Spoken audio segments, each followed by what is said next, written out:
It's time for Physician Family Finances, the show where physician moms and dads like you can get the answers and encouragement you need to turn a good earned income into great life outcomes for tomorrow and today. Hello, physician moms and dads. I'm Nate Reineke, certified financial planner and primary advisor. And I'm Chelsea Jones, also a certified financial planner and primary advisor here at Physician Family Financial Advisors. And Nate, we've talked about before, I'm down in Florida, and I'm so happy to say, is finally starting to feel like fall. The temperature has dropped from being consistently in the mid 80s to finally being in the 70s for a whole week. What a treat. It is a treat indeed. The older I get, the more I just am enamored by Oregon fall. Like just driving down my street. And also, my wife's from California, and her family, when they visit from California, they just will go driving to look at the different colors of trees. And I'm like, yeah, this is fantastic. It's Feels great. like it's been fall here for a while. Finally catching up down here. What do you guys do for fall? Do you do fall activities? So our fall activities are usually about the same. I mean, we go to the pumpkin patch, we do trunk or treats, things like that. That's all really fun. First year this year that my 7-year-old actually wore a scary costume. It was kind of a sad day for me, but it was also fun to watch him. He wore like a scary pumpkin thing, and I don't know why he picked it, but no, most of fall and every other season seems like is filled with soccer for my 7-year-old, and I'm sad to say that the Spicy Peppers did not go undefeated this year. So No. Mateo's soccer team, they're called the Spicy Peppers. The Spicy Peppers were undefeated. I think they had a tie in there, undefeated, and Mateo was so intent on winning his last game, and they didn't, and they faced a very good team. His team's pretty good. They have some good players on it, and obviously, the competition is hit or miss, right? They're 7. But they had a hard-fought game in a field full of mud, and they lost by 1 or 2. But we finally got a ref that would actually ref, because normally they're about 13 years old and they kind of just stand there and blow the whistle at halftime. Yeah. So that was me. What about you? Is this your first fall in Florida? First fall in Florida. Yeah. We did a pumpkin patch, which looked different this year because there are no actual pumpkin patches in Florida. It's sand. You can't grow pumpkins in sand. So it was like they made a little path at one of the nurseries here, and they just put pumpkins that had already been picked, and you got to pick one.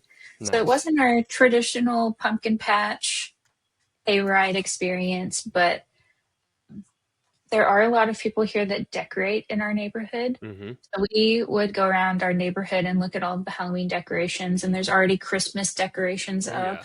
Yep. So, yeah, but just being outside. Thanksgiving does not get the attention it deserves because it's sandwiched in. It really doesn't. Right? Yeah. It's kind of a bummer. But this was the first year that without me kicking and screaming at the pumpkin patch, that the kids all agreed that the pumpkins were overpriced at the pumpkin patch because they had been grocery shopping with me and they saw pumpkins for like a few dollars and they're like, how much? So I was like, yes, come to the dark side of pinching pennies with me. Yes. So. All right. So we got some questions today. Looking pretty good. We do. Yeah, we've got a few. So the first one up on the dock, a cardiologist in Oregon asks us, as I approach my retirement date, what should I be doing to optimize taxes for the near future? Okay. I think this is all you because you're mostly working with older physicians who are looking at retirement. Yeah. And this was one of my clients that asked me this question. And so the name of the game before retirement, directly before retirement especially, is to defer as much as you can. Defer. Because I think we talked about this a little bit the last time I was on, that the benefit of tax deferral gets greater the closer you are to retirement. So you want to defer your income as much as you can. So make sure you're maxing out your 401k, getting money into your cash balance plan if you have one, maxing out your HSA. And once you retire, there are going to be opportunities to make sure that you're taking advantage of those low tax brackets. Yeah. Because retirees have this opportunity window of post-retirement lower tax bracket because they're not earning a high income, and pre-required minimum distribution age. Mm-hmm. There's a lot of opportunities in that window for you to take advantage of those lower brackets and do things like Roth conversions or, taking money out strategically while you're in a lower bracket or looking at gifting. There's a lot of opportunity there. I think this question has a really good extreme example where, like, imagine you make $1 million this year and it's December 31st and you could defer your last paycheck, like the whole thing. So you could defer like $100,000. This isn't real life, but imagine that was the situation. Or you could take it as a check and, it's going to get cut in half with taxes. You can defer the $100,000 and then the next day take it out and cut your taxes probably in half, right? At least. Yeah. So deferral, the closer you get, like you said, this is why cash balance plans are very good for physicians approaching retirement. And the further you are away from retirement, the less valuable they are. Not to say that they never make sense for young physicians, but they make a ton of sense for physicians approaching retirement. Yeah.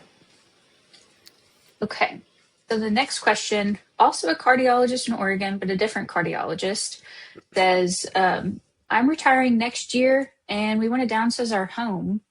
If we have to buy the smaller house before our current house sells, should we liquidate part of our portfolio to pay for it or have a sizable down payment? Mm-hmm. Yeah.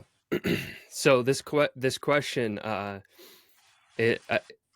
it's just wrong, right?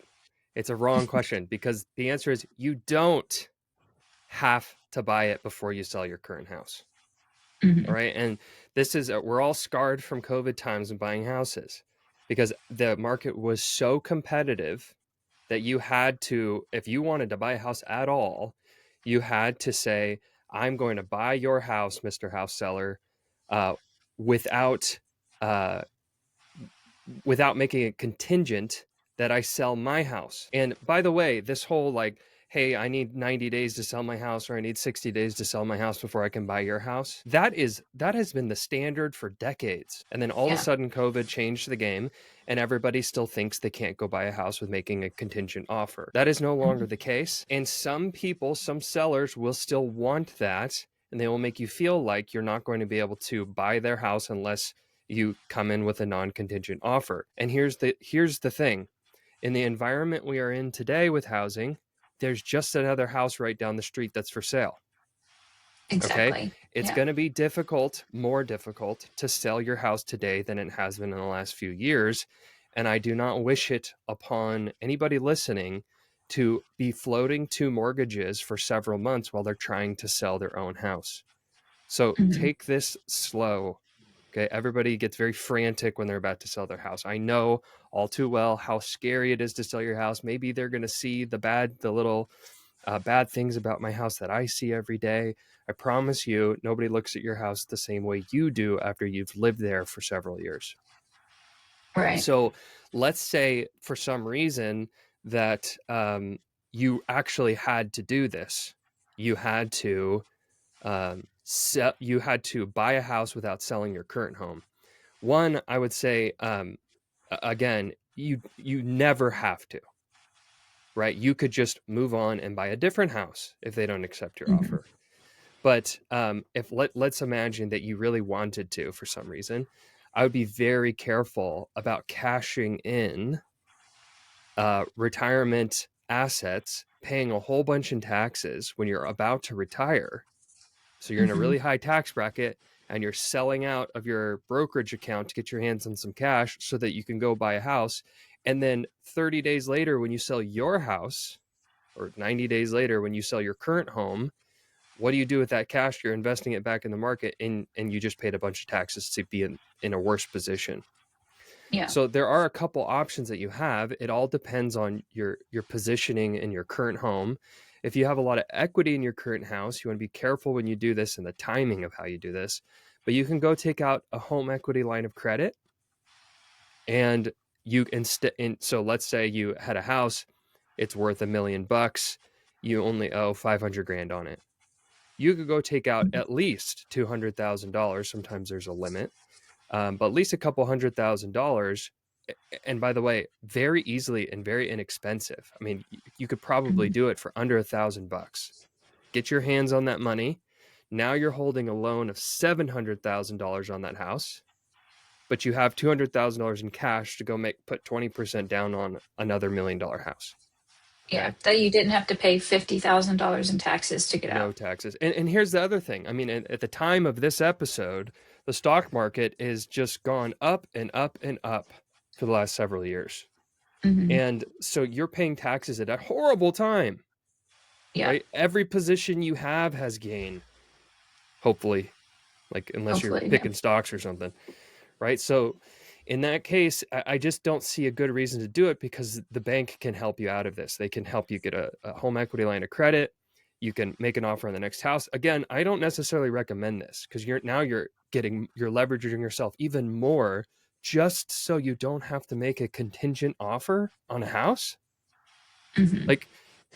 There's lots of houses for sale right now. Believe me, they'll be happy to get any offer. Okay. Yeah. And you should think about that for yourself, and that it's not going to be so easy to sell your house, or as easy as it used to be. So who wants to float to mortgage for potentially several months, right? This is just costing you money left and right.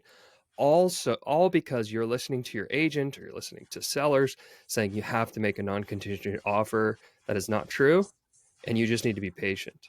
Okay. So go get a home equity line of credit, lift up your couch cushion, and look for money that isn't taxable to get your hands on it. And at the end of the day, if you absolutely had to do it, you just pay some taxes, but I wouldn't really recommend it. Most of the time too, in these downsizes, sometimes people will move again. And I know specifically for this family, they are planning to move again. So you don't even have to go buy your forever house. They're just finding an in-between house. All the more reason not to leverage your whole retirement plan just so you can get out of the big house you're currently in. Yeah. A lot of moving pieces there, a lot to think about, but don't overextend yourself at the end of the day. So the next question that we have is from an orthopedic surgeon in Illinois. They said, I just read a story that in the future, our catch-up contributions to our 401k will have to be put into a Roth. I'm pretty sure our company does not offer a Roth, although I will double check. In the event that it does not offer a Roth, can I just put this into my Roth IRA? So this is a great question, and I'm sure our listeners have heard about this in some form. But what she is referring to when she says catch-up contribution is the age 50 plus. So if you're over age 50, you can contribute an additional $7,500 on top of the regular elective deferral limit. And it was part of the Secure Act that was passed a couple years ago. I know there's been a few iterations of it. There was a rule in there that catch-up contributions for people who make more than, I think it's $147,000 a year, which is majority, if not all of our clients. If you're over 50, you have to put your catch-up contribution into a Roth account. The IRS keeps pushing out this deadline because originally I think that rule was supposed to go into effect in 2024 or 5. Then they pushed it out to 26. And now the last time I checked the IRS website, they said this rule goes into effect starting in 2027. They keep pushing it out so that employers can fix their 401ks to make sure there's a Roth offering. So, yes, catch-up contributions have to go into Roth if you're over age 50 and you make more than $150,000 a year. And then the second part of her question, if my company doesn't offer a Roth, can I just put it in my Roth IRA? The answer to that is unfortunately no. When I looked into this, the catch-up contribution is specific to 401ks. Your IRA has a separate limit of either $7,000 or $8,000 a year, depending on if you're 50 plus or below. And they didn't write it into the tax code that if your 401k doesn't offer a Roth, you can put it into your IRA instead. So from my understanding and what I looked up on this is if your company doesn't offer a Roth account in the 401k, you're not able to make the catch-up contribution because it has to be into the Roth account. The reasoning behind this, by the way, just a little fun fact, was to generate more income, more tax income. Because we all know our government's in a deficit. They want people to pay taxes now, even if it means giving them tax-free growth later.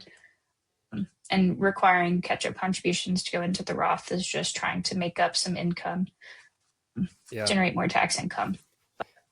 This is sort of one of those things that, we see as things change, everyone else has to catch up. Employers have to catch up with this new rule. I would be very surprised. In fact, I would say it's going to happen where employers are going to quickly follow suit here and get you a Roth option. So, I don't think it's the end of the world for physicians, but it is a bit of a bummer. It's kind of a missed tax break there, but at least you're getting more money into a Roth, So, at least you get the tax-free growth. Yeah. Okay. What's the next question? The next question is from a family medicine doctor in California. She says, I'm having trouble with my CPA. Should I just do my own taxes, or do I actually need a tax professional? Yeah, I have gotten this question more and more and more over the years. This is going to sound kind of strange, but I think maybe problem number one, because it's in the way that this question is asked makes it obvious to me. This is a W-2 employee. They're paying someone to do their taxes, and they probably have pretty simple taxes, I would assume.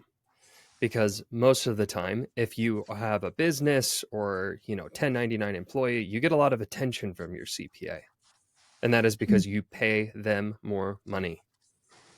Okay. Every CPA I talk to literally tells me to my face, I don't really want to work with W-2 employees. And it's because it's a big paperwork headache to not make very much money. And because they're competing in that space with TurboTax. That's right. And so everybody sees this, $100, it's probably cheaper. It's like $100 to go on TurboTax. CPA wants $1,000.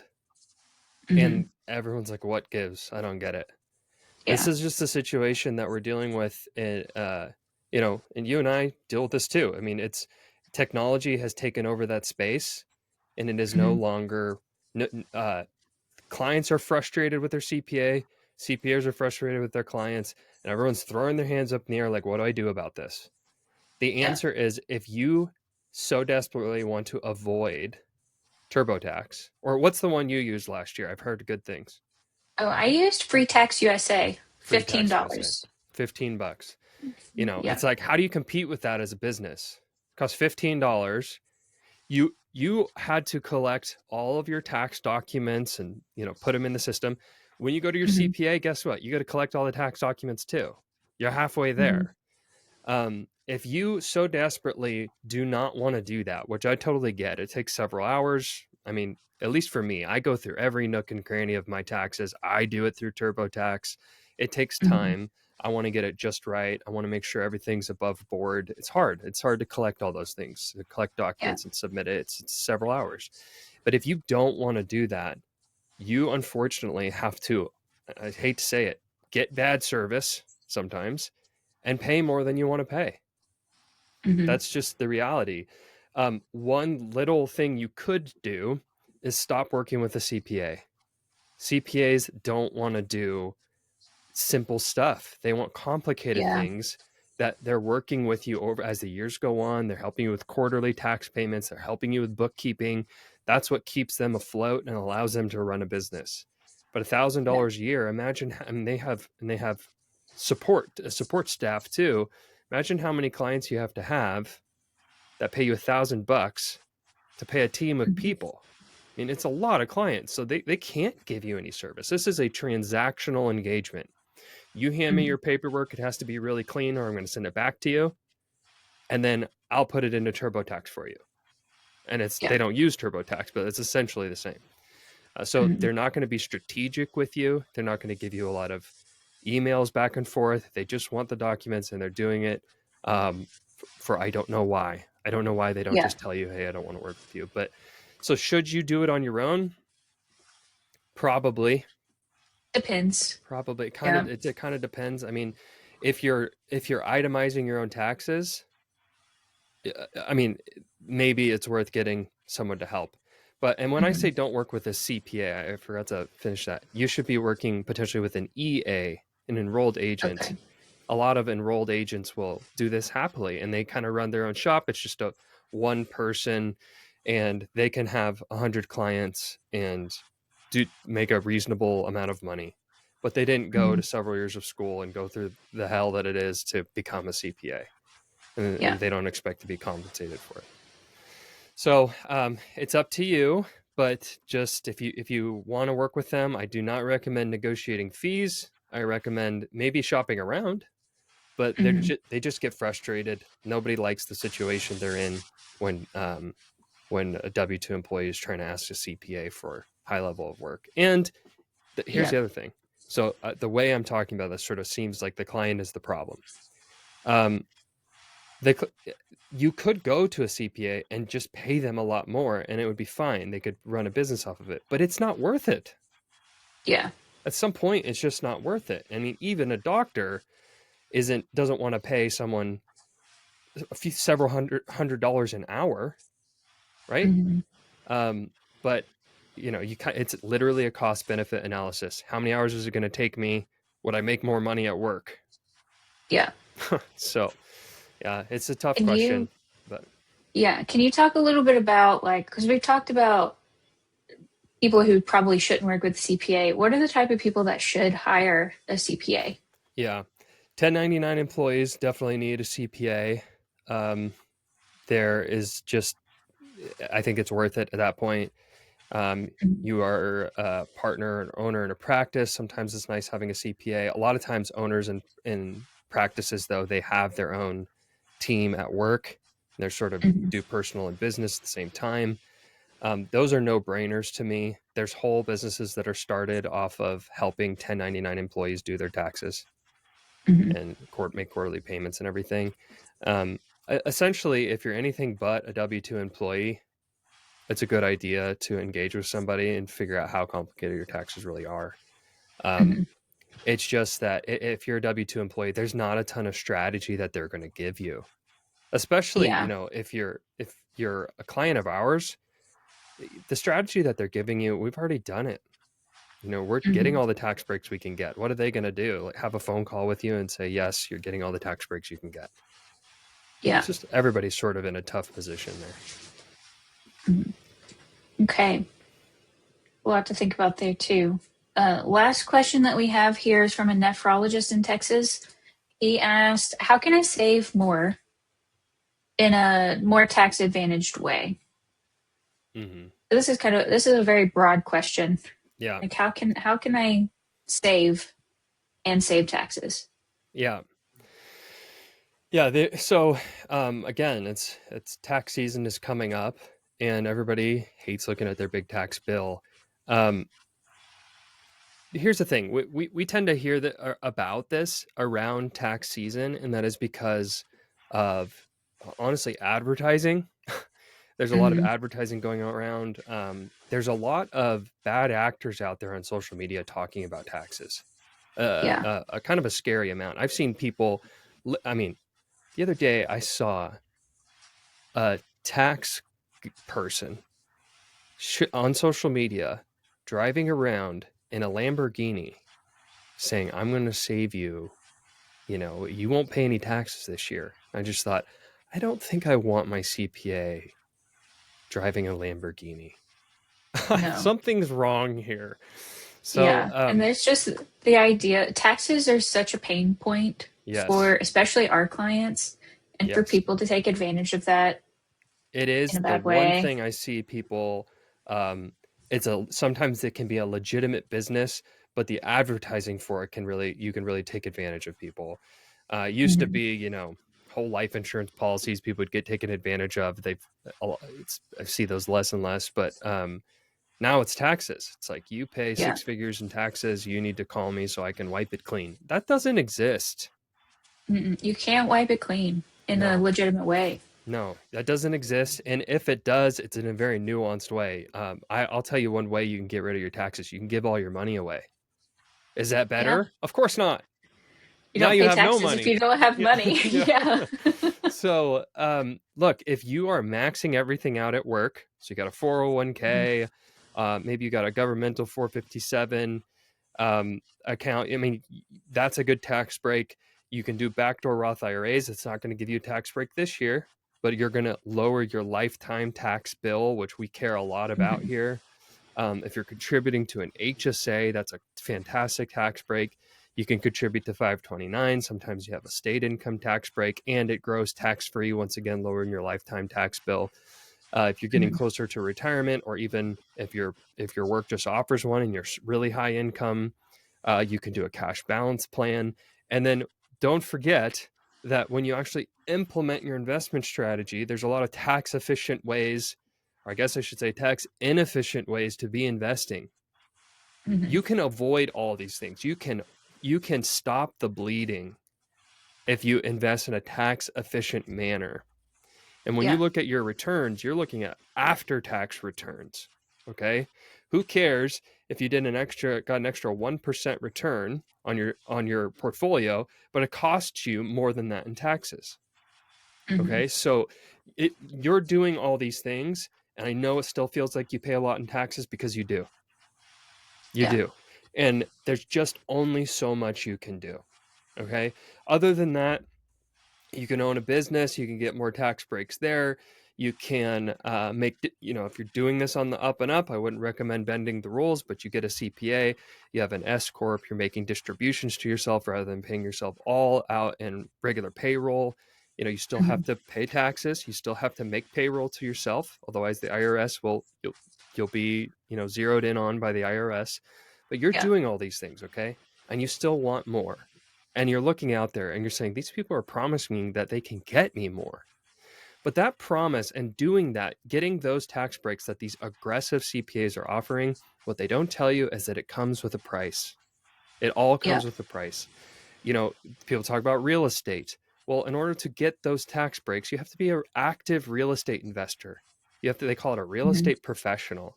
And I don't know any physicians that have become real estate professionals while they're practicing medicine. And so one way you could do it is have your spouse become a real estate professional. I also don't know any spouses that, at least at the clients that we serve, either spouses of physicians have jobs, or they're home with their children. I don't know any of them that want to spend 1,000 hours to become a real estate professional every year. But the point is, if you want to do that and you're good at it, more power to you. The point is, it comes with a price. You have to be a real estate professional. Then there's just the risk. The price is the risk. I see really aggressive CPAs offer things like oil and gas investments, and I have actually have clients who have said yes, and they've done it. And the other day I was talking to them. They were on the phone with an attorney, and it was all part of the plan. We might get sued, and but we have backstops for that. It's like, do you really want to spend your time as a physician getting into that type of business? Yeah. On the phone with an attorney. Yeah. After you just got done with your day job. Right. Yeah. And then the other one is opportunity cost. So there'll be CPAs out there that will pound their fist on the table. You need a cash balance plan because it's going to save you in taxes. But in cash balance plans, you don't get as good of a return naturally, just by the nature of how they work. You're not going to take as much risk. Okay. And so if you're not taking as much risk, you don't get a bigger return. And you compound that over 30 years. A lot of times the tax break isn't worth it. So there's nuance to all of this. you need to be aware of your total lifetime tax bill. You need to be aware of the tax breaks you have for this year, and you need to probably focus on something else once you get what you can, and stop searching for the one guy that's telling you he can, crack the IRS tax code, because it just isn't real. Yeah.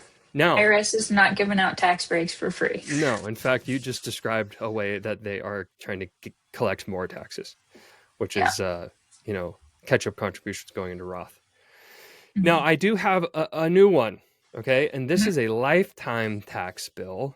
This isn't, you're not going to get a tax break this year, but all of these things working together in harmony lower your bill over time, which is, we talked, I think, maybe last episode, but anyways, we have discussed the after-tax contributions into your 401k that can be converted into a Roth 401k. So this is called the mega backdoor Roth, and it's sort of this thing we hear about all the time, but not a lot of people offer it. I have seen more and more every year that employers are starting to offer it. It's open enrollment. You check for this tax.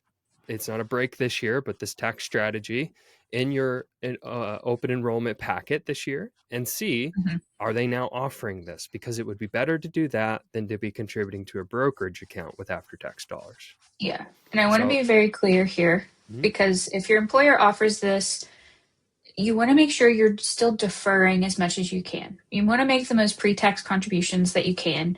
Once your pre-tax bucket is full, that's when the mega backdoor Roth strategy comes in. It's not a replacement for your 401k contributions. It's just an opportunity to save more. Save more, yes. And really, if you, some people have such great benefits at work, they're not contributing a lot to a brokerage account, but this would be in replacement of that. So it's not to, you wouldn't want to stop contributing to pre-tax accounts in order to get it. And if you're a client of ours, you can send your open enrollment packet to Chelsea or me, and we can check that out for you. I have a few sitting in my email inbox right now I'm about to dive into later today. So send it our way, and we'll see if that new opportunity is there for you. And if not, you just keep moving forward. Yeah. So that's it for today. Thank you for listening. If you liked this episode, be sure to subscribe so you don't miss when a new episode gets released every Wednesday. You can also leave us a rating wherever you're listening. And if you're not ready for that, you can send us a question at podcast@physicianfamily.com. We'll answer it even if it doesn't make it on the podcast. And until next time, remember, you're not just making a living, you're making a life. Are you ready to turn worries about taxes and investing into all the money you need for college and retirement? It's time to make a plan and get on track. To find out if we're a match, visit physicianfamily.com and click Get Started. Or you can ask a question of your own by emailing podcast@physicianfamily.com. See marketing disclosures at physicianfamily.com/disclosures.